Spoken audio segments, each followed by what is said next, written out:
أشهد أن لا إله إلا الله وحده لا شريك له وأشهد أن محمدا عبده ورسوله أما بعد فأعوذ بالله من الشيطان الرجيم بسم الله الرحمن الرحيم الحمد لله رب العالمين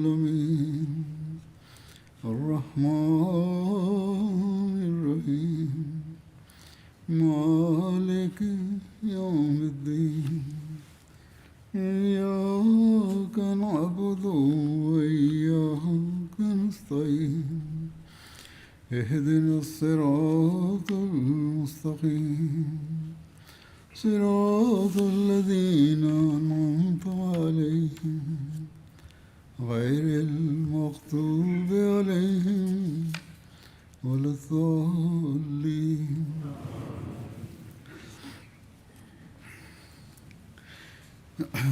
ഇന്നും ഞാൻ മക്ക വിജയവുമായി ബന്ധപ്പെട്ട സംഭവങ്ങളെക്കുറിച്ച് വിശദീകരിക്കുന്നതാണ്. ഈ സമയത്ത് നബി സല്ലല്ലാഹു അലൈഹി വസല്ലം മക്കയിൽ എത്ര കാലം താമസിച്ചു എന്നതിനെക്കുറിച്ചും വിശദാംശങ്ങൾ രേഖപ്പെട്ട് കിടക്കുന്നുണ്ട്.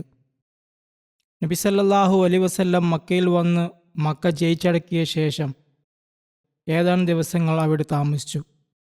എന്നാൽ എത്ര കാലം താമസിച്ചു എന്നതിനെ സംബന്ധിച്ച് അഭിപ്രായ വ്യത്യാസമുണ്ട്. ബുഖാരിയിൽ ഹസ്രത്ത് ഇബ്നു അബ്ബാസിൽ നിന്ന് ഉദ്ധരിക്കുന്നത് നബി സല്ലല്ലാഹു അലൈഹി വസല്ലം മക്കയിൽ 19 ദിവസം താമസിച്ചു എന്നാണ്.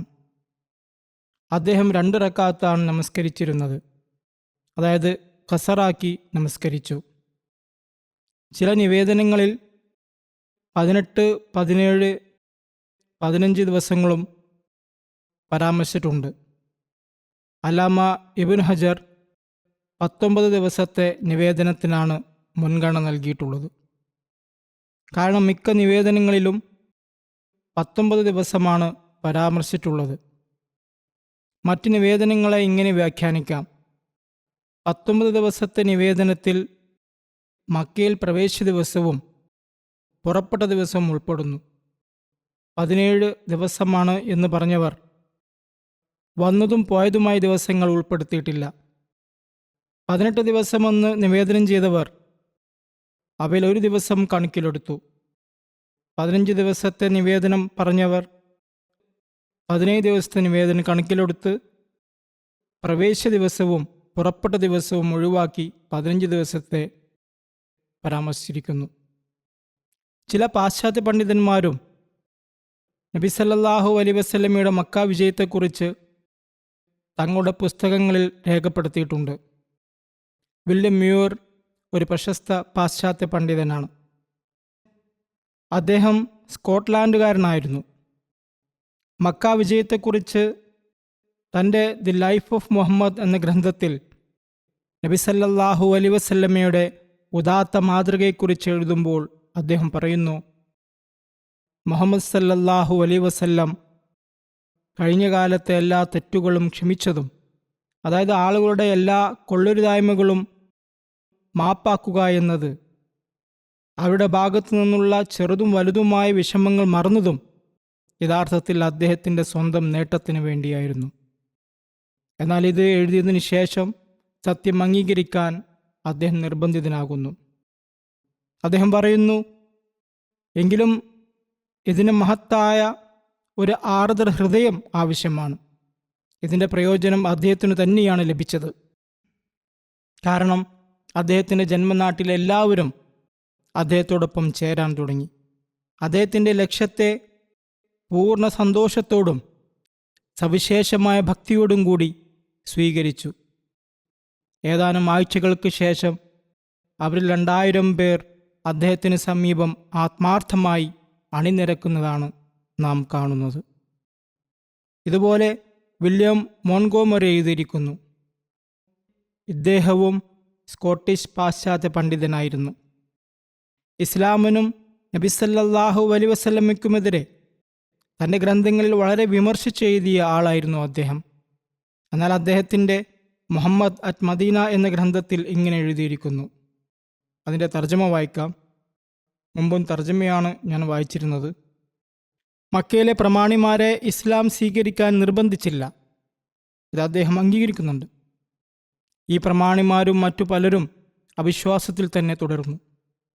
എല്ലാറ്റിനും ഉപരിയായി അദ്ദേഹം, അതായത് നബി സല്ലല്ലാഹു അലൈഹി വസല്ലം, തൻ്റെ കീഴിലുള്ള സഖ്യത്തെ നയിച്ച രീതിയും തങ്ങളോട് നീതിയോടുകൂടി വർത്തിക്കുന്നു എന്ന് ഏതാണ്ട് എല്ലാവരെയും ബോധ്യപ്പെടുത്തിയ രീതിയും ഇസ്ലാമിക സമൂഹത്തിൽ ഐക്യവും സംതൃപ്തിയും ആവേശവും വർദ്ധിപ്പിച്ചു.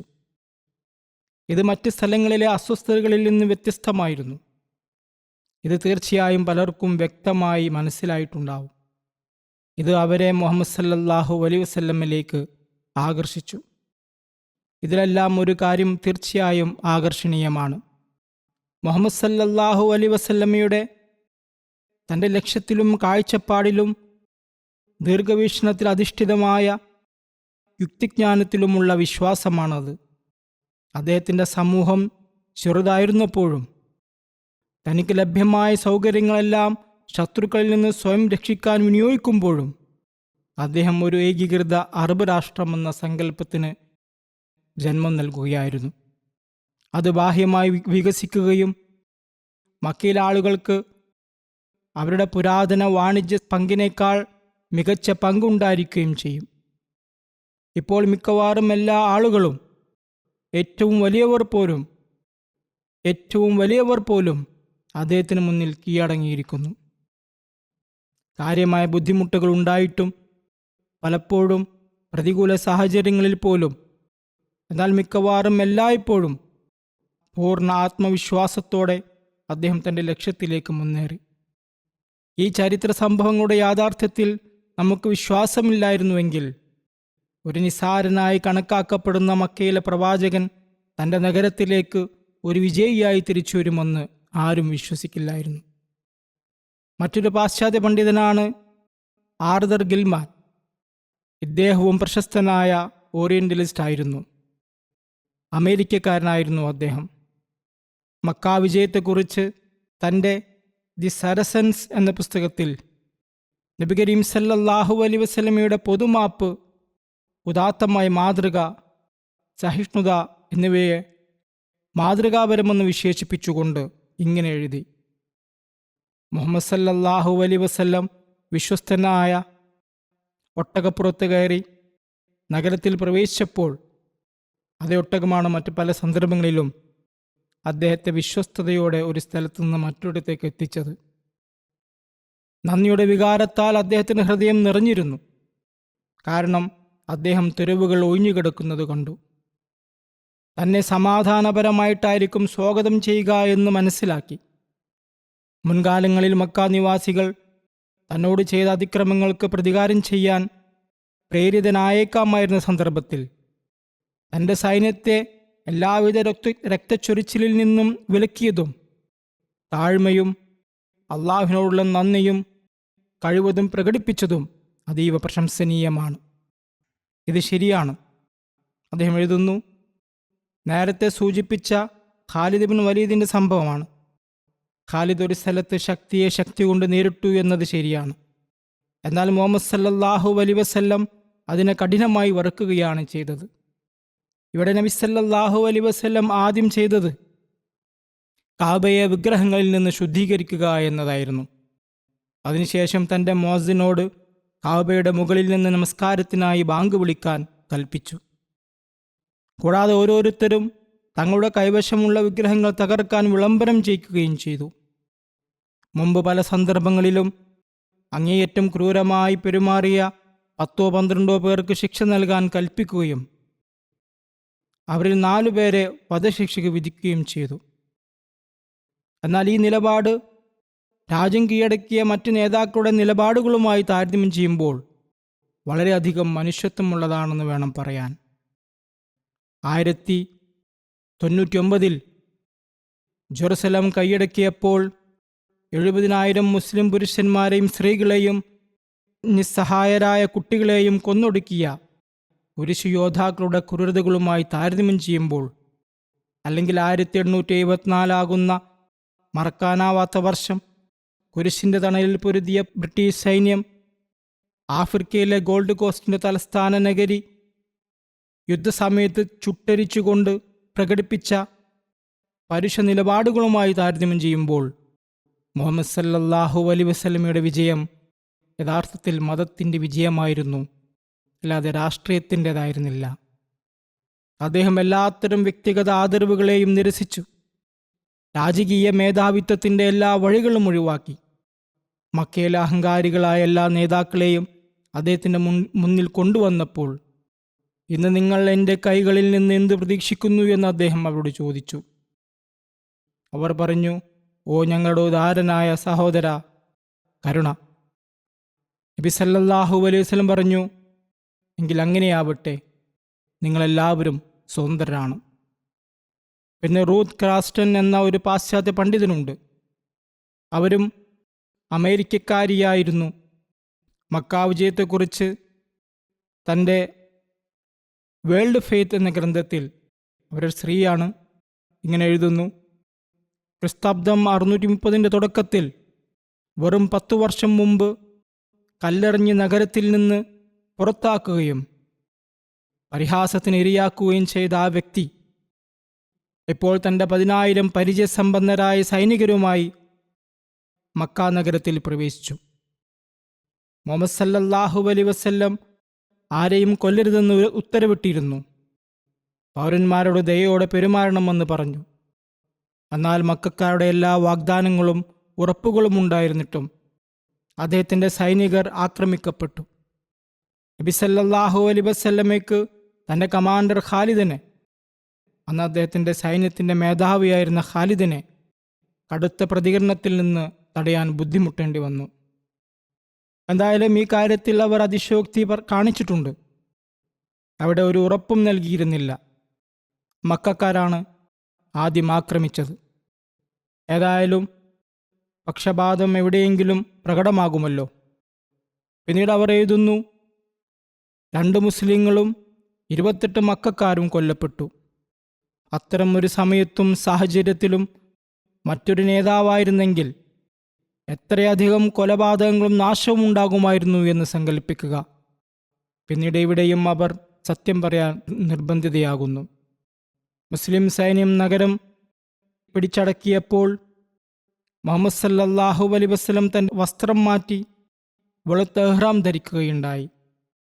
അദ്ദേഹം ഹജ്ജിൻ്റെ നിർബന്ധിത കർമ്മങ്ങൾ അനുഷ്ഠിച്ചു. കാബയെ 7 തവണ ത്വവാഫ് ചെയ്തു. എന്നിട്ട് തൻ്റെ ശേഷിച്ച കൂട്ടുകാരെ വിളിച്ചു.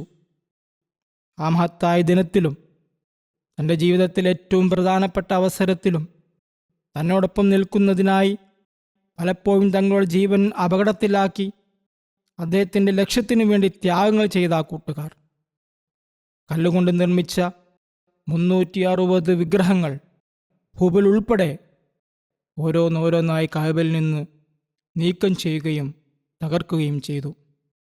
ഓരോ വിഗ്രഹവും തകർക്കുമ്പോൾ മുഹമ്മദ് സല്ലല്ലാഹു അലൈഹി വസല്ലം ഉച്ചത്തിൽ പ്രഖ്യാപിച്ചു, സത്യം വന്നു, അസത്യം നശിച്ചിരിക്കുന്നു. കാരൻ ആംസ്ട്രോങ് ഒരു നല്ല പാശ്ചാത്യ പണ്ഡിതയാണ്.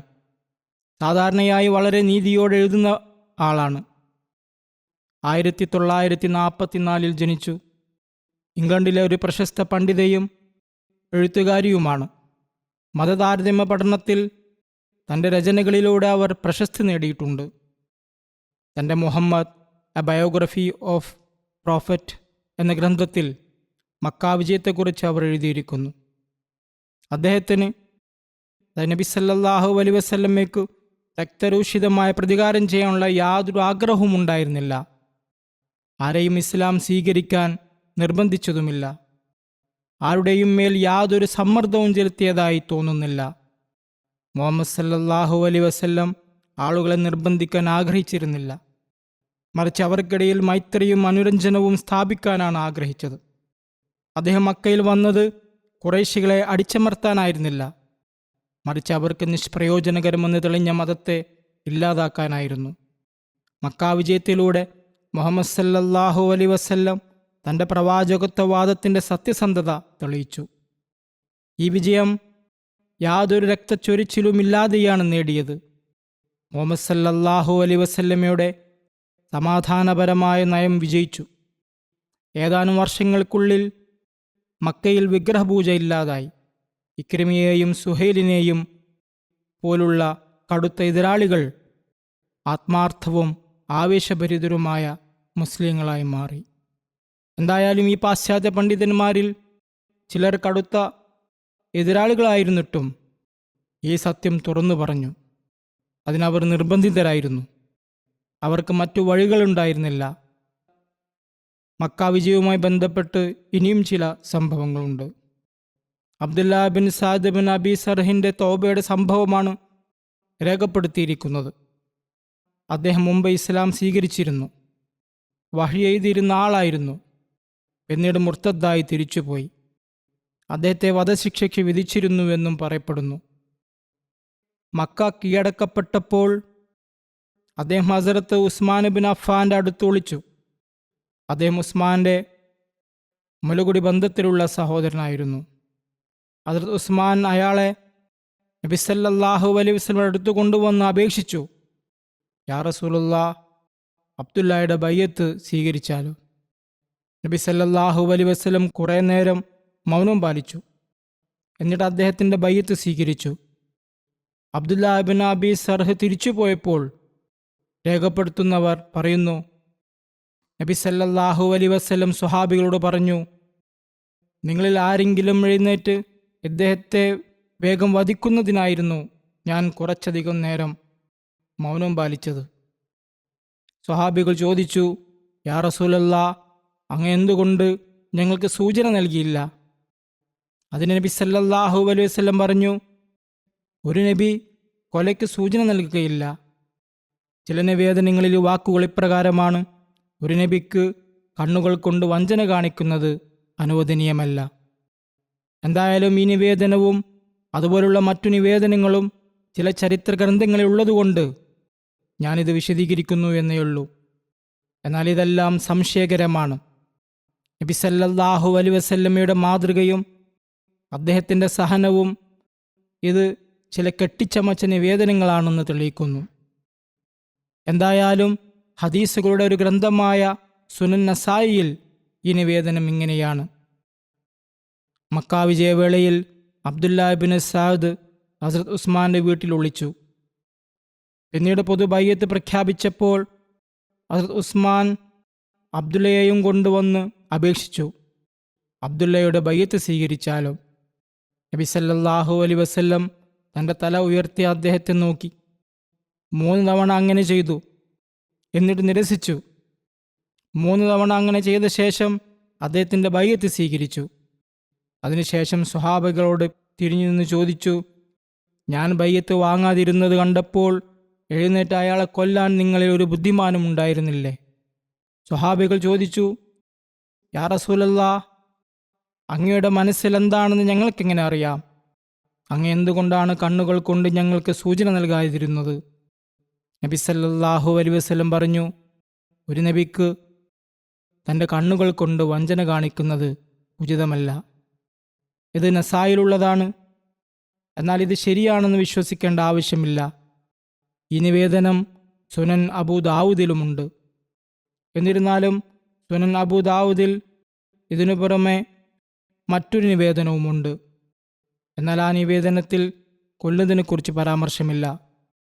ആ നിവേദനത്തിൽ ഇങ്ങനെയാണ് പറഞ്ഞിരിക്കുന്നത്: ഹസ്രത്ത് ഇബ്നു അബ്ബാസ് പറയുന്നു, Abdullah bin Saad bin Abi Sarh റസൂൽ സല്ലല്ലാഹു അലൈഹി വസല്ലമയുടെ വഹി എഴുതുന്ന ആളായിരുന്നു.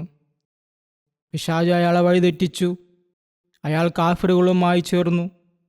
മക്ക വിജയ ദിവസം റസൂലുള്ളാഹി സല്ലല്ലാഹു അലൈഹി വസല്ലം അദ്ദേഹത്തെ കൊല്ലാൻ ഉത്തരവിട്ടു. ഹസ്രത്ത് ഉസ്മാൻ ബിൻ അഫ്ഫാൻ അദ്ദേഹത്തിന് വേണ്ടി അഭയം തേടി. അതിനുശേഷം റസൂലുള്ളാഹി സല്ലല്ലാഹു അലൈഹി വസല്ലം അയാൾക്ക് അഭയം നൽകി. ഇവിടെ അബ്ദുല്ല ഇബ്നു സാദിനെ കുറിച്ചുള്ള ഇത്തരത്തിലുള്ള നിവേദനങ്ങളെക്കുറിച്ച് വ്യക്തമാക്കേണ്ടതുണ്ട്. ഞാൻ മുമ്പ് പറഞ്ഞതുപോലെ ഈ നിവേദനം ഹദീസുകളുടെ ഏത് ഗ്രന്ഥങ്ങളിലാണോ വന്നിട്ടുള്ളത് അതിൻ്റെ സനദിനെക്കുറിച്ച് വിമർശനങ്ങൾ ഉന്നയിക്കപ്പെട്ടിട്ടുണ്ട്. അതായത് എന്തുകൊണ്ട് സൂചന നൽകിയില്ല എന്ന് പറഞ്ഞതും നബി സല്ലല്ലാഹു അലൈഹി വസല്ലം താൻ മിണ്ടാതിരുന്നു എന്ന് പറഞ്ഞതുമൊക്കെ സനദിൻ്റെ അടിസ്ഥാനത്തിൽ ദുർബലമാണ്. അവിടുന്ന് ഒരു ഭരണാധികാരിയായിരുന്നല്ലോ, വ്യക്തമായി പറയാമായിരുന്നു. എന്തായാലും രണ്ടാമത്തെ പ്രധാനപ്പെട്ട കാര്യം ഇസ്ലാമിൽ മതപരിത്യാഗത്തിന് ശിക്ഷയില്ല എന്നതാണ്. അതിനാൽ അബ്ദുല്ലാ ഇബ്നു സഅദ് മുർത്തദായതുകൊണ്ട് അദ്ദേഹത്തെ വധശിക്ഷയ്ക്ക് വിധിച്ചു എന്ന് പറയുന്നത് ശരിയല്ല. കൂടാതെ ഈ സംഭവത്തിൻ്റെ വിശദാംശങ്ങൾ നബി സല്ലല്ലാഹു അലൈഹി വസല്ലമയുടെ മഹത്വത്തിന് വിരുദ്ധമായി തോന്നുന്നു. ഞാൻ മുമ്പ് പറഞ്ഞതുപോലെ നബി സല്ലല്ലാഹു അലൈഹി വസല്ലം ആ ദിവസം അല്ലാഹു തആലയുടെ ഗുണങ്ങളായ ഗഫാർ, സത്താർ, റഹീം, കരീം എന്നിവയുടെ പൂർണ്ണമായ പ്രകടനമായിരുന്നു. ആരെങ്കിലും മാപ്പ് ചോദിച്ചിട്ട് നബി സല്ലല്ലാഹു അലൈഹി വസല്ലം മാപ്പ് നൽകാത്ത ഒരാളുമുണ്ടായിരുന്നില്ല. ഒരുപക്ഷെ അദ്ദേഹത്തെ കൊല്ലാൻ കൽപ്പിച്ചിരുന്നെങ്കിൽ പോലും. ഈ ഹദീസ് ബുഖാരിയിലും മുസ്ലിമിലും ലഭ്യമല്ല. കൂടാതെ ഈ നിവേദനം യുക്തിക്കും വിരുദ്ധമായി തോന്നുന്നു. കാരണം നബി സല്ലല്ലാഹു അലൈഹി വസല്ലം ഒരു വിജയിയായ ഭരണാധികാരിയുമായിരുന്നു. ആരെയും കൊല്ലാൻ കൽപ്പിക്കേണ്ടത് ആവശ്യമായിരുന്നെങ്കിൽ ആരെയും ഭയപ്പെടേണ്ട കാര്യമില്ലായിരുന്നു. സൂചനയുടെയോ ആംഗ്യത്തിൻ്റെയോ ആവശ്യമില്ലായിരുന്നു. ഹസ്രത്ത് ഉസ്മാൻ അബ്ദുല്ലയെയും കൊണ്ടുവന്നപ്പോൾ ഇദ്ദേഹത്തിൻ്റെ കുറ്റകൃത്യങ്ങൾ മാപ്പ് നൽകാൻ കഴിയാത്തത്ര ഗൗരവമുള്ളതാണ് എന്ന് തിരുമേനിക്ക് വ്യക്തമായി പറയാമായിരുന്നു. ആ ദിനങ്ങളിൽ ബനു മഖ്സൂം ഗോത്രത്തിലെ ഒരു സ്ത്രീയുടെ മോഷണക്കേസും തിരുനബിയുടെ മുന്നിൽ വന്നിരുന്നു. അവർക്കായി പ്രമുഖരായ പലരും ശുപാർശ ചെയ്യുകയും ചെയ്തു. ഹസ്രത്ത് ഉമ്മെ സലമയും ഉസാമ ബിൻ സെയ്ദും ശുപാർശ ചെയ്തെങ്കിലും നബി സല്ലല്ലാഹു അലൈഹി വസല്ലം തിരുമേനി ആ ശുപാർശകളെല്ലാം നിരസിച്ച് കൈവെട്ടാനുള്ള ശിക്ഷ നടപ്പാക്കുകയാണ് ചെയ്തത്. അതിനാൽ അബ്ദുല്ലാ ബിൻ സഅദിൻ്റെ കുറ്റം ഇത്ര ഗുരുതരമായിരുന്നെങ്കിൽ അയാൾക്ക് മാപ്പ് നൽകുന്ന പ്രശ്നമേ ഉദിക്കുന്നില്ലെന്ന് പ്രഖ്യാപിക്കാമായിരുന്നു. എന്നാൽ അതിനു പകരം സാധാരണ ധാർമ്മിക മര്യാദകൾക്കും പാരമ്പര്യങ്ങൾക്കും വിരുദ്ധമായ ഒരു പ്രവൃത്തി നബി സല്ലല്ലാഹു അലൈഹി വസല്ലമയുടെ പേരിൽ ആരോപിക്കുന്നത് അസ്വീകാര്യമാണ്. അതായത് അദ്ദേഹം ബയ്യത്ത് ചെയ്യാൻ വന്നപ്പോൾ നൗദുബില്ലാ നബി സല്ലല്ലാഹു അലൈഹി വസല്ലം നിശബ്ദനായി നിന്നു. ആ സമയത്ത് ആരെങ്കിലും അദ്ദേഹത്തെ വേഗത്തിൽ കൊല്ലുമോ എന്ന് നോക്കി.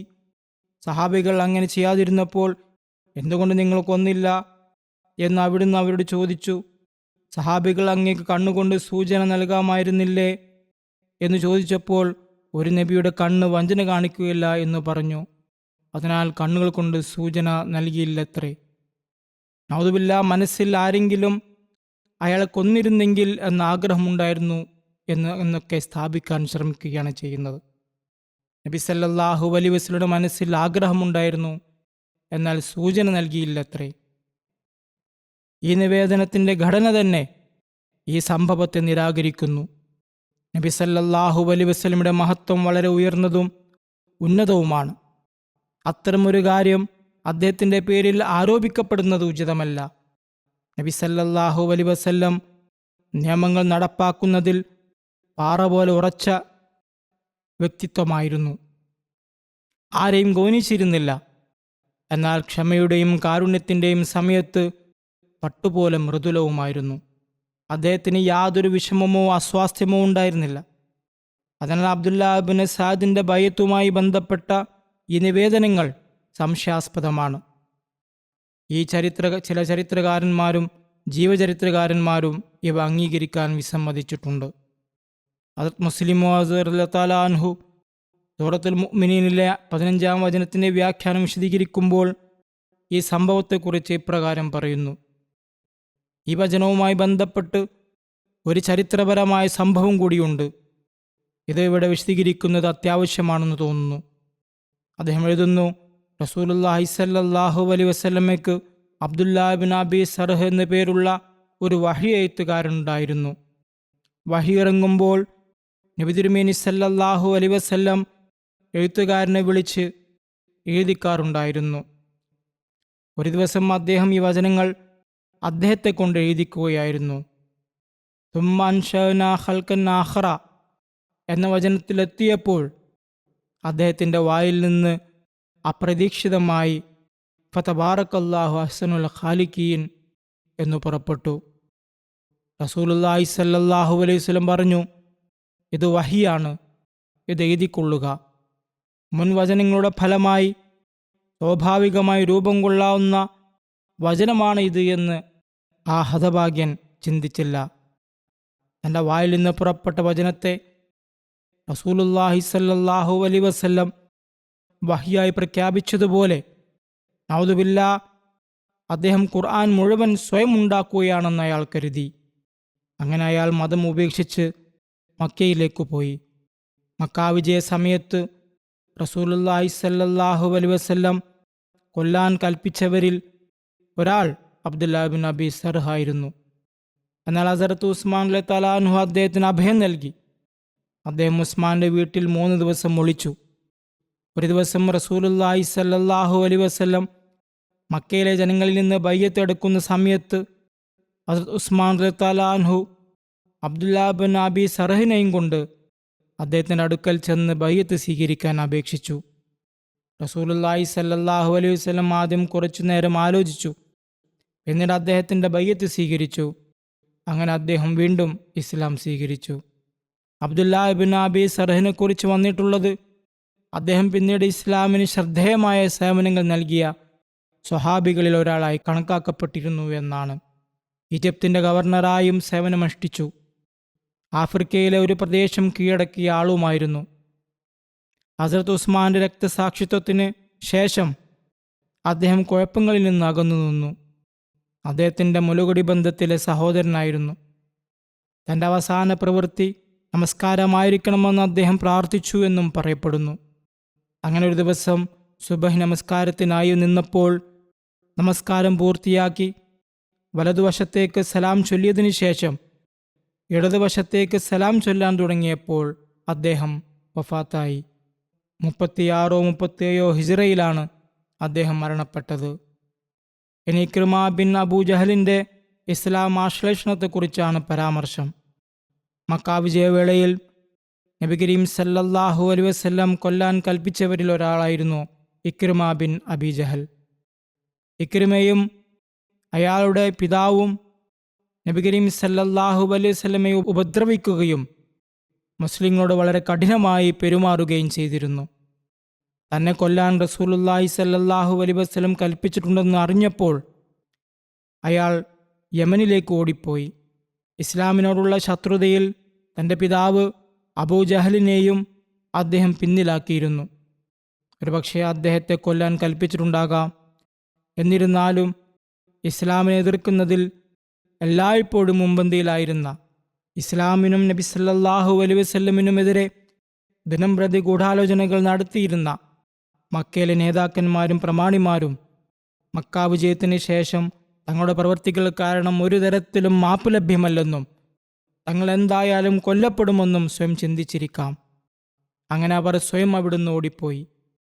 യഥാർത്ഥത്തിൽ നബി സല്ലല്ലാഹു അലൈഹി വസല്ലമയുടെ അങ്ങേയറ്റത്തെ കാരുണ്യവും മാപ്പും വിട്ടുവീഴ്ചയും അവർ പ്രതീക്ഷിച്ചിരുന്നില്ല. അതിനെക്കുറിച്ച് ഒരു ധാരണയും അവർക്കുണ്ടായിരുന്നില്ല. അതുകൊണ്ട് ജീവൻ രക്ഷിക്കാൻ ഓടിപ്പോകുന്നതാണ് ഉചിതമെന്ന് അവർ കരുതി. എന്നാൽ നബി സല്ലല്ലാഹു അലൈഹി വസല്ലമയുടെ അളവറ്റ പൊറുക്കലും വിട്ടുവീഴ്ചയും അവർക്ക് മനസ്സിലായപ്പോൾ അവർ നബി സല്ലല്ലാഹു അലൈഹി വസല്ലമയുടെ അടുത്തേക്ക് മക്കയിലേക്ക് തിരിച്ചു പോന്നു. അദ്ദേഹത്തിൻ്റെ സന്നിധിയിൽ ഹാജരാകുകയും ചെയ്തു.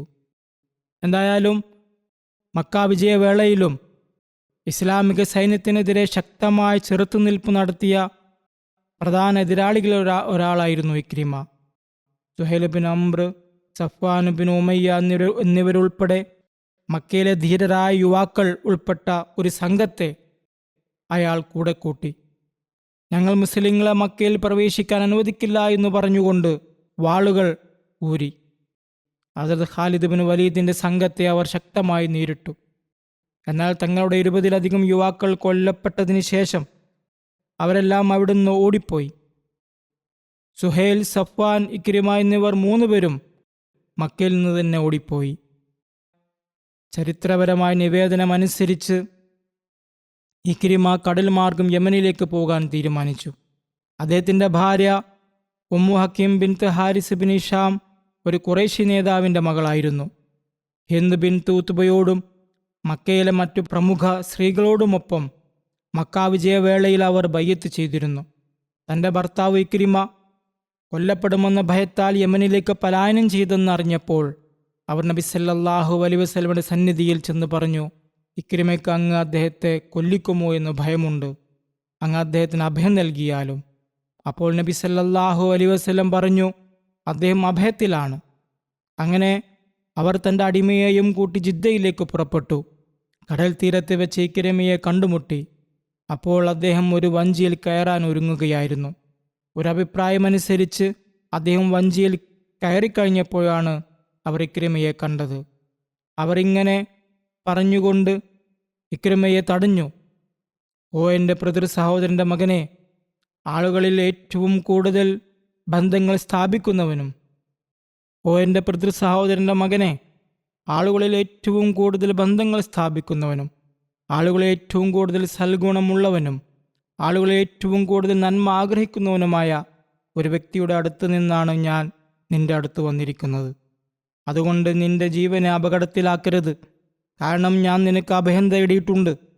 അതിനുശേഷം അദ്ദേഹം തൻ്റെ ഭാര്യയോടൊപ്പം വരികയും ഇസ്ലാം സ്വീകരിക്കുകയും ചെയ്തു. അദ്ദേഹത്തിൻ്റെ ഇസ്ലാം വളരെ മനോഹരമായിരുന്നു. നിവേദനത്തിൽ പറയുന്നു, ഇക്രിമ റസൂലുള്ളാഹി സ്വല്ലല്ലാഹു അലൈഹി വസല്ലമയുടെ സന്നിധിയിൽ ഹാജരായപ്പോൾ അദ്ദേഹം അപേക്ഷിച്ചു, യാ മുഹമ്മദ് സല്ലല്ലാഹു അലൈഹി വസല്ലം, എൻ്റെ ഭാര്യ എന്നോട് പറഞ്ഞിട്ടുണ്ട് അങ്ങനെക്ക് അഭയം നൽകിയിട്ടുണ്ടെന്ന്. അതായത് കുഫറിൻ്റെ അവസ്ഥയിൽ തന്നെ മക്കയിൽ താമസിക്കാൻ അനുവാദം നൽകി എന്നാണ്, മുസ്ലിമാകാനെന്നല്ല. അവിടുന്ന് പറഞ്ഞു, നീ സത്യം പറഞ്ഞിരിക്കുന്നു, തീർച്ചയായും നീ സുരക്ഷിതനാണ്. അതിന് ഇക്രിമ പറഞ്ഞു, അല്ലാഹുവല്ലാതെ ആരാധനയ്ക്ക് അർഹനില്ലെന്നും അവൻ ഏകനാണെന്നും അവന് പങ്കുകാരില്ലെന്നും അങ്ങ് അവൻ്റെ ദാസനും ദൂതനുമാണെന്നും ഞാൻ സാക്ഷ്യം വഹിക്കുന്നു. അദ്ദേഹം ലജ്ജയോടെ തലകുനിച്ചു. അപ്പോൾ റസൂലുള്ളാഹി സ്വല്ലല്ലാഹു അലൈഹി വസല്ലം പറഞ്ഞു, അല്ലയോ ഇക്രിമ, ഇന്ന് നീ എന്നോട് എന്തു ചോദിച്ചാലും എനിക്കതിന് കഴിവുണ്ടെങ്കിൽ ഞാൻ തീർച്ചയായും നിനക്ക് നൽകും. ഇക്രിമ അപേക്ഷിച്ചു, അങ്ങയോട് ഞാൻ ചെയ്ത എല്ലാ ശത്രുതയ്ക്കും വേണ്ടി പാപമോചനത്തിനായി പ്രാർത്ഥിച്ചാലും. അപ്പോൾ നബി സല്ലല്ലാഹു അലൈഹി വസല്ലം ഇപ്രകാരം പ്രാർത്ഥിച്ചു, അല്ലാഹുവേ, ഇക്രിമ എന്നോട് ചെയ്ത എല്ലാ ശത്രുതയും അവന് പുറത്തു കൊടുക്കണമേ, അല്ലെങ്കിൽ അവൻ ചെയ്ത എല്ലാ തിന്മകളും പുറത്തു കൊടുക്കണമേ. പിന്നീട് റസൂലുള്ളാഹി സ്വല്ലല്ലാഹു അലൈഹി വസല്ലം സന്തോഷം കൊണ്ട് മതിമറന്ന് തൻ്റെ പുതപ്പ് അദ്ദേഹത്തിൻ്റെ മേലിട്ടുകൊടുത്തു. എന്നിട്ട് പറഞ്ഞു, വിശ്വസിച്ച നിലയിലും ഹിജറ ചെയ്ത നിലയിലും നമ്മുടെ അടുത്തേക്ക് വന്ന വ്യക്തിക്ക് സ്വാഗതം. ഇക്രിമ ഇസ്ലാം സ്വീകരിച്ചതിലൂടെ ഒരു പ്രവചനം പൂർത്തിയായതിനെക്കുറിച്ചും പരാമർശമുണ്ട്. അത് ഹസ്രത്ത് മുസ്ലിം റളിയല്ലാഹു അൻഹു ഇങ്ങനെ വിവരിച്ചിരിക്കുന്നു, ഇക്രിമയുടെ ഇസ്ലാം ആശ്ലേഷണം വഴി വർഷങ്ങൾക്ക് മുമ്പ് മുഹമ്മദ് റസൂലുള്ളാഹി സ്വല്ലല്ലാഹു അലൈഹി വസല്ലം തൻ്റെ സ്വഹാബികളോട് പറഞ്ഞ ഒരു പ്രവചനം പൂർത്തിയായി. അതായത്, ഞാൻ സ്വപ്നത്തിൽ കണ്ടു ഞാൻ സ്വർഗത്തിലാണെന്ന്. അവിടെ ഞാനൊരു മുന്തിരിക്കുല കണ്ടു. ഇത് ആർക്കുള്ളതാണെന്ന് ആളുകളോട് ചോദിച്ചു. അപ്പോൾ മറുപടി നൽകുന്ന ഒരുവൻ പറഞ്ഞു, അബൂജഹലിന്. ഇതെനിക്ക് വിചിത്രമായി തോന്നി.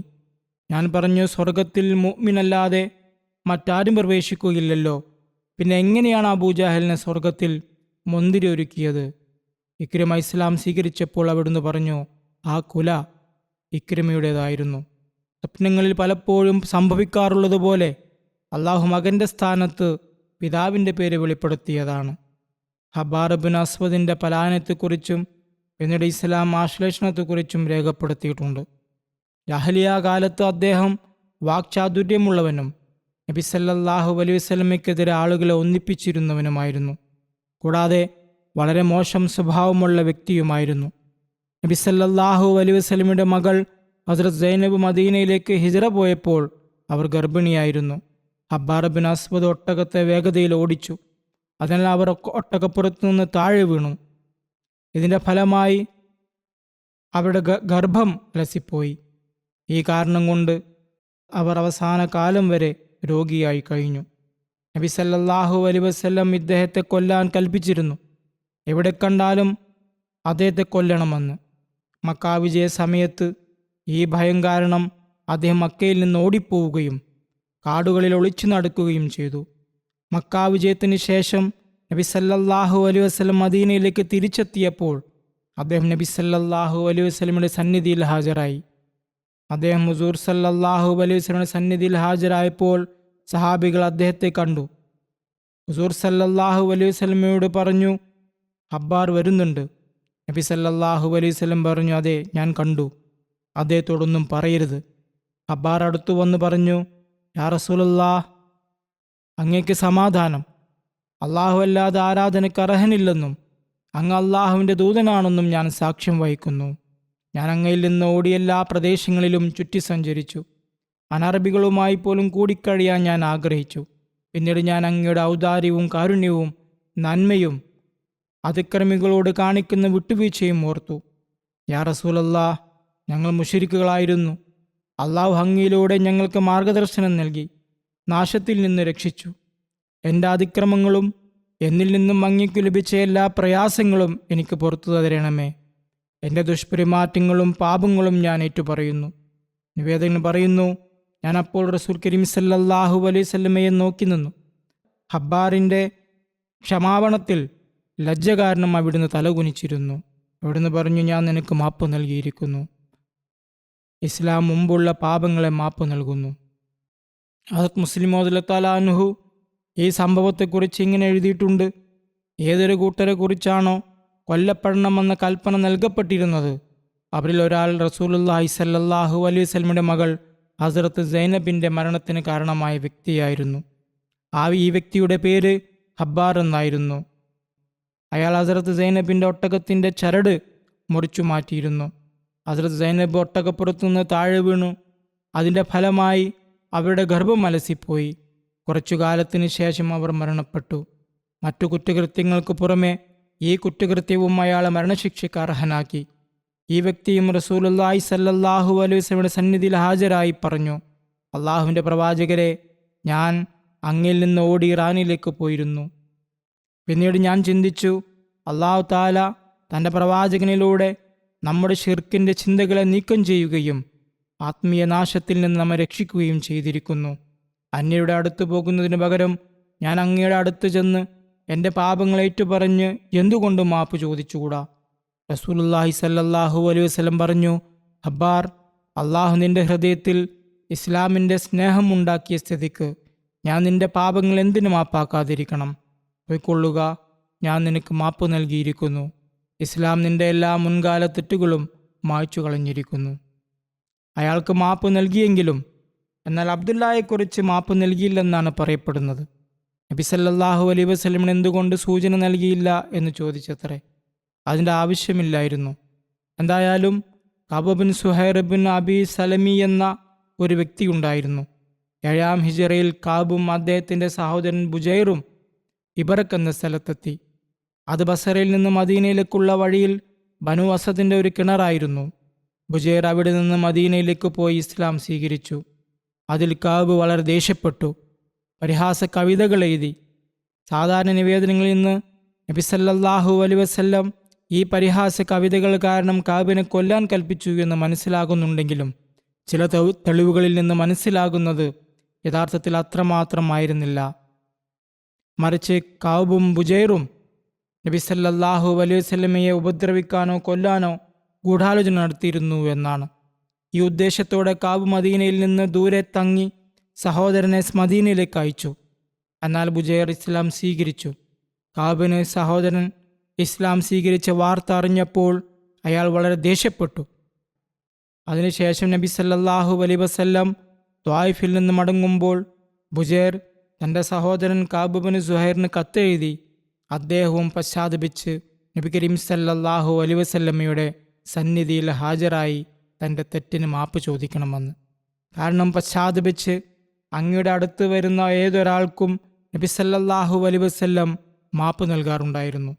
ഒടുവിൽ കഅബിന് നബി സല്ലല്ലാഹു അലൈഹി വസല്ലമയുടെ സന്നിധിയിൽ ഹാജരാകാതെ മറ്റു വഴികളുണ്ടായിരുന്നില്ല. അങ്ങനെ കഅബ് ഒരു ഖസീദ എഴുതി. ഈ ഖസീദയുടെ ആദ്യ വരി ഇതാണ്: ബാനത്ത് സ്വാദ് ഫഖൽബി അൽ യൗമ മത്ബൂലു. സഅദ് എന്നിൽ നിന്ന് വേർപിരിഞ്ഞു, ദുഃഖം കാരണം എൻ്റെ ഹൃദയം തകരുകയാണ്. അതിനുശേഷം കഅബ് ബിൻ സുഹൈർ പുറപ്പെട്ടു. മദീനയിലെത്തി തൻ്റെ ഒരു പരിചാരകൻ്റെ അടുത്ത് തങ്ങി. അടുത്ത ദിവസം ആ വ്യക്തി കഅബിനെ നബി സല്ലല്ലാഹു അലൈഹി വസല്ലമയുടെ സന്നിധിയിൽ കൊണ്ടുവന്നു.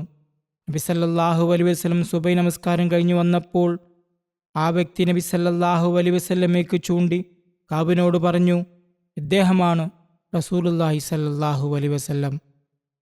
എഴുന്നേറ്റ് അദ്ദേഹത്തോട് അഭയം ചോദിക്കുക. അദ്ദേഹം എഴുന്നേറ്റ് നബി സല്ലല്ലാഹു അലൈഹി വസല്ലമയുടെ മുന്നിലിരുന്ന് തൻ്റെ കൈ നബി സല്ലല്ലാഹു അലൈഹി വസല്ലമയുടെ കയ്യിൽ വെച്ചു. നബി സല്ലല്ലാഹു അലൈഹി വസല്ലമയും അദ്ദേഹത്തിൻ്റെ അടുത്തുള്ള സ്വഹാബികളിൽ ആരും കഅബ് ബിൻ സുഹൈറിനെ തിരിച്ചറിഞ്ഞില്ല. കഅബ് അപേക്ഷിച്ചു, യാ റസൂലല്ലാഹ്, കഅബ് ബിൻ സുഹൈർ അങ്ങയുടെ അടുത്ത് തൻ്റെ ജീവന് അഭയം തേടാനും പശ്ചാത്തപിച്ച് മുസ്ലിമാകാനും ആഗ്രഹിക്കുന്നു. ഞാൻ അദ്ദേഹത്തെ അങ്ങയുടെ അടുത്തേക്ക് കൊണ്ടുവന്നാൽ അങ്ങ് അദ്ദേഹത്തിൻ്റെ തോബ സ്വീകരിക്കുമോ? നബി സല്ലല്ലാഹു അലൈഹി വസല്ലം പറഞ്ഞു, അതെ. അപ്പോൾ കഅബ് പറഞ്ഞു, ഞാൻ തന്നെയാണ് കഅബ് ബിൻ സുഹൈർ. ഇത് കേട്ടപ്പോൾ ഒരു അൻസാരി മുസ്ലിം എഴുന്നേറ്റ് പറഞ്ഞു, യാ റസൂലുള്ളാഹ് സല്ലല്ലാഹു അലൈഹി വസല്ലം, അള്ളാഹുവിൻ്റെ ഈ ശത്രുവിനെ എൻ്റെ കയ്യിൽ തന്നാലും ഞാൻ അവൻ്റെ കഴുത്ത് വെട്ടിക്കളയാം. എന്നാൽ നബി സല്ലല്ലാഹു അലൈഹി വസല്ലം പറഞ്ഞു, അദ്ദേഹത്തെ പോകാൻ അനുവദിക്കുക. അദ്ദേഹം പശ്ചാത്തപിക്കാനും ഖേദം പ്രകടിപ്പിക്കാനും വന്നവനാണ്. കഅബ് ബാനത് സ്വാദ് എന്ന കസീദ പാടി ഈ വരിയിലെത്തിയപ്പോൾ, അതായത് ഇന്ന റസൂല ലനൂറുൻ യസ്തലാ ബിഹി മുഹന്നദുൻ മിൻ സുയൂഫില്ലാ മസ്ലൂൽ, തീർച്ചയായും റസൂലുള്ളാഹി സ്വല്ലല്ലാഹു അലൈഹി വസല്ലം ഒരു പ്രകാശമാണ്. അതിലൂടെ സത്യത്തിൻ്റെ വെളിച്ചം കരസ്ഥമാക്കപ്പെടുന്നു. അള്ളാഹുവിൻ്റെ വാളുകളിൽ നിന്ന് ഊരിപ്പിടിച്ച ഒരു നഗ്നമായ ഇന്ത്യൻ വാൾ. അപ്പോൾ നബി സല്ലല്ലാഹു അലൈഹി വസല്ലം തൻ്റെ ശരീരത്തിലുണ്ടായിരുന്ന പുതപ്പ് ഹസ്രത്ത് കഅബിൻ്റെ മേലിട്ടുകൊടുത്തു. ഈ പുതപ്പ് കാരണം ഈ കസീദ ബുർദ എന്ന പേരിൽ പ്രശസ്തമായി. അതായത് പുതപ്പ് അണിഞ്ഞ കസീദ. ബുർദ എന്നതിന് പുതപ്പ് എന്നാണ് അർത്ഥം. ഇതിന് കസീദ ബാനത് സ്വാദ് എന്നും കസീദ ബുർദ എന്നും പറയാറുണ്ട്. പിന്നീട് ഹസ്രത്ത് അമീർ മുആവിയ ഒരു വലിയ തുകയ്ക്ക് ഹസ്രത്ത് കഅബിൽ നിന്നൊരു പുതപ്പ് വാങ്ങാൻ ശ്രമിച്ചു. എന്നാൽ റസൂലുള്ളാഹി സ്വല്ലല്ലാഹു അലൈഹി വസല്ലമയുടെ ഈ അനുഗ്രഹീതമായ പുതപ്പ് ഞാൻ വേർപെടുത്തുകയില്ല എന്ന് പറഞ്ഞ് അദ്ദേഹം നിരസിച്ചു. എന്നാൽ ഹസ്രത്ത് കഅബ് മരണപ്പെട്ടപ്പോൾ ഹസ്രത്ത് അമീർ മുആവിയ കഅബിൻ്റെ അവകാശികളിൽ നിന്ന് ഈ പുതപ്പ് വാങ്ങി. അതിനുശേഷം ഈ പുതപ്പ് ബനു ഉമയ്യയുടെ ഭരണാധികാരികൾക്ക് അനന്തരാവകാശമായി കൈമാറ്റം ചെയ്യപ്പെട്ടു. അവരുടെ ഭരണത്തിൻ്റെ തകർച്ചയോടെ അത് നഷ്ടപ്പെടുകയും ചെയ്തു. പൊതുജനങ്ങളിൽ കസീദ ബുർദ എന്ന പേരിൽ മറ്റൊരു കസീദയും കൂടുതൽ പ്രചാരത്തിലുണ്ട്. ഇത് ഇമാം ഷറഫുദ്ദീൻ ബുസൂരിയുടെ കസീദയാണ്. ഇതിനെയും കസീദ ബുർദ എന്ന് പറയാൻ കാരണം അദ്ദേഹം നബി സല്ലല്ലാഹു അലൈഹി വസല്ലമയുടെ മഹത്വത്തിൽ ഒരു കസീദ എഴുതിയപ്പോൾ നബി കരീം സല്ലല്ലാഹു അലൈഹി വസല്ലം അദ്ദേഹത്തിന് സ്വപ്നത്തിൽ തൻ്റെ അനുഗ്രഹീത പുതപ്പ് അണിയിച്ചു എന്നതാണ്. അദ്ദേഹം ഉണർന്നപ്പോഴും അദ്ദേഹത്തിൻ്റെ തോളിൽ പുതപ്പുണ്ടായിരുന്നു. ഇമാം ബുസൂരി പക്ഷാഘാതം പിടിപ്പെട്ട ആളായിരുന്നുവെന്നും ഈ പുതപ്പിൻ്റെ അനുഗ്രഹം കൊണ്ട് രോഗം മാറിയെന്നും പറയപ്പെടുന്നു. എന്തായാലും ഇത് പറയപ്പെടുന്നൊരു കഥയാണ്. ഇത്തരം കഥകളും വരാറുണ്ട്. എന്തായാലും മറ്റു ചില കടുത്ത എതിരാളികളുടെ ഇസ്ലാം ആശ്ലേഷണത്തെക്കുറിച്ചും അവർക്ക് എങ്ങനെ മാപ്പ് ലഭിച്ചു എന്നതിനെക്കുറിച്ചും പരാമർശമുണ്ട്. അത് ഞാൻ പിന്നീട് വിശദീകരിക്കുന്നതാണ് ഇൻഷാ അല്ലാഹ്. അടുത്ത വെള്ളിയാഴ്ച മുതൽ ഇൻഷാ അല്ലാഹ് അഹമ്മദിയ മുസ്ലിം ജമാഅത്ത് UK വാർഷിക ജലസയും ആരംഭിക്കുകയാണ്. അതിനുവേണ്ടിയും പ്രാർത്ഥിക്കുക. അല്ലാഹു തആല തൻ്റെ അനുഗ്രഹങ്ങളാൽ ജൽസയെ അനുഗ്രഹിക്കുകയും എല്ലാ പരിപാടികൾക്കും തൻ്റെ അനുഗ്രഹങ്ങൾ നൽകുകയും ചെയ്യട്ടെ. എല്ലാ ദുഷ്ടന്മാരിൽ നിന്നും ഉപദ്രവകാരികളിൽ നിന്നും അല്ലെങ്കിൽ ഏതെങ്കിലും തരത്തിൽ ഉപദ്രവിക്കാൻ ഉദ്ദേശിക്കുന്നവരുടെ തിന്മകളിൽ നിന്നും അല്ലാഹു തആല രക്ഷിക്കുമാറാകട്ടെ. രാജ്യത്തിനകത്തുനിന്നും പുറത്തുനിന്നും വരുന്ന അതിഥികളെ അല്ലാഹു തആല സുരക്ഷിതമായി എത്തിക്കുകയും ഇവിടെ അവരെ എല്ലാ തരത്തിലും തൻ്റെ സംരക്ഷണത്തിൽ നിർത്തുകയും ചെയ്യുമാറാകട്ടെ. ജൽസയ്ക്ക് സ്വന്തം ഏർപ്പാട് ചെയ്തു വരുന്ന അതിഥികളെയും ജമാഅത്തിൻ്റെ ആദിത്യ മര്യാദയുടെ വകുപ്പിന് കീഴിൽ വരുന്ന അതിഥികളെയും സൽക്കരിക്കുന്നതിനുള്ള കടമ നിറവേറ്റാൻ എല്ലാ ആതിഥേയർക്കും അല്ലാഹു തആല തൗഫീഖ് നൽകുമാറാകട്ടെ. വലിയ ആവേശത്തോടും അഭിനിവേശത്തോടും കൂടി ജലസയുടെ ഡ്യൂട്ടികൾക്കായി സ്വയം അർപ്പിക്കുന്ന എല്ലാ പ്രവർത്തകർക്കും അള്ളാഹു താല തങ്ങളുടെ മേഖലകളിൽ നിസ്വാർത്ഥമായി സേവനം ചെയ്യാനുള്ള തൗഫീഖ് നൽകുമാറാകട്ടെ. അതീവ ആദരവോടും വിനയത്തോടും നല്ല പെരുമാറ്റത്തോടും കൂടി അവർ അതിഥികളെ സേവിക്കട്ടെ. ചിലപ്പോൾ ജോലിയുടെ ആധിക്യവും ഉറക്കമില്ലായ്മയും കാരണം ചില പ്രവർത്തകരുടെ നല്ല പെരുമാറ്റത്തെ ബാധിച്ചേക്കാം. എന്നാൽ ഏതൊരു മേഖലയിലും ഡ്യൂട്ടിയിലുള്ള എല്ലാ പ്രവർത്തകരും ഈ ദിവസങ്ങൾ ഒരു കാര്യം ചിന്തിച്ചുകൊണ്ടായിരിക്കണം ചെലവഴിക്കേണ്ടത്. അള്ളാഹു താല നമുക്ക് ഹസ്രത്ത് മസീഹ് മൗഊദ് അലൈഹി സ്വലാത്തു വസ്സലാമിൻ്റെ അതിഥികളെ സേവിക്കാൻ തൗഫീഖ് നൽകിയിരിക്കുന്നു, അവസരം നൽകിയിരിക്കുന്നു. അതുകൊണ്ട് ഇതിനു വേണ്ടി എല്ലാ ത്യാഗങ്ങളും സഹിച്ച് നമ്മുടെ സേവന മനോഭാവം നിലനിർത്തേണ്ടതാണ്. യാതൊരു തരത്തിലുള്ള ദുർമുഖവും കാണിക്കരുത്. നമ്മുടെ മുഖങ്ങളിൽ എപ്പോഴും പുഞ്ചിരി ഉണ്ടായിരിക്കണം. യുവതികളായാലും സ്ത്രീകളായാലും യുവാക്കളായാലും പ്രായമായ പുരുഷന്മാരായാലും ഉദ്യോഗസ്ഥരായാലും സഹായികളായാലും ഭക്ഷണം പാചകം ചെയ്യുന്നവരും ലങ്കർ നടത്തുന്നവരും അല്ലെങ്കിൽ ഭക്ഷണം വിളമ്പുന്നവരുമാകട്ടെ, സുരക്ഷാ ജീവനക്കാരായാലും പാർക്കിംഗ് ജോലിക്കാരായാലും ശുചിത്വ പ്രവർത്തകരായാലും അകത്തും പുറത്തും സിഗ്നലുകൾ സ്ഥാപിക്കുന്നവരായാലും ഗേറ്റ് എൻട്രിയിൽ നിയമിക്കപ്പെട്ടവരായാലും ശരി, കുട്ടികളുടെ പന്തലിൽ ഡ്യൂട്ടിയുള്ള പെൺകുട്ടികളായാലും പ്രധാന ജൽസാ ഹാളിൽ ഡ്യൂട്ടിയുള്ള പെൺകുട്ടികളും ആൺകുട്ടികളും പുരുഷന്മാരും സ്ത്രീകളും ആരായാലും ശരി, എല്ലാവരും എപ്പോഴും മുഖത്ത് പുഞ്ചിരിയോടെ തങ്ങളുടെ ജോലികൾ ചെയ്യേണ്ടതാണ്. അല്ലാഹു തആല അതിന് തൗഫീഖ് നൽകുമാറാകട്ടെ. എന്നാൽ അതേസമയം എല്ലാവരെയും സൂക്ഷ്മമായി നിരീക്ഷിക്കുകയും വേണം. ആരും ഒരു തിന്മയും പ്രചരിപ്പിക്കാൻ ധൈര്യപ്പെടാതിരിക്കാൻ. എല്ലാ പ്രവർത്തകർക്കും ഏറ്റവും നല്ല രീതിയിൽ സേവനം ചെയ്യാനുള്ള തൗഫീഖ് അല്ലാഹു തആല നൽകുമാറാകട്ടെ. അവർ അള്ളാഹുവിൻ്റെ അനുഗ്രഹങ്ങൾ നേടുന്നവരായി തീരട്ടെ.